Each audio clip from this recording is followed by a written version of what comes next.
ఆనందోత్సరాలు, అలాగే తినడం ద్వారా, అలాగే వినడం ద్వారా, ఇలా ఏవైతే ఉన్నాయో అలాంటి మన ఇంద్రియాల ద్వారా జరిగేటటువంటి వాటి ద్వారా కాకుండా సంబంధాన్ని కలిగి ఉన్నప్పుడే మనకు ఏమైపడుతుంది, నిజమైనటువంటి పరిపూర్ణతము, ఆనందం లభిస్తుంది.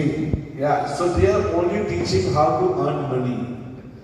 వాళ్ళందరూ ఏం చేస్తున్నారంటే కేవలం డబ్బు సంపాదించడానికి గురించి మాత్రమే చెప్తున్నారు. ధనాన్ని ఎలా సంపాదించాలి, how do we become more materially successful. కాబట్టి మన జీవితంలో ఎలా విజయం సాధించాలి ఇలా నేను నేర్పిస్తాను. But there is no true fulfillment. కాబట్టి నిజమైనటువంటి పరిపూర్ణత్వం లేదు అక్కడ. So what makes you fulfill? What is the real true fulfillment? There are three things. One is the inner peace. కాబట్టి Second is loving connection with among each others. And the third thing is purposeful life. What is the purpose of life? If we are, what is the purpose of life?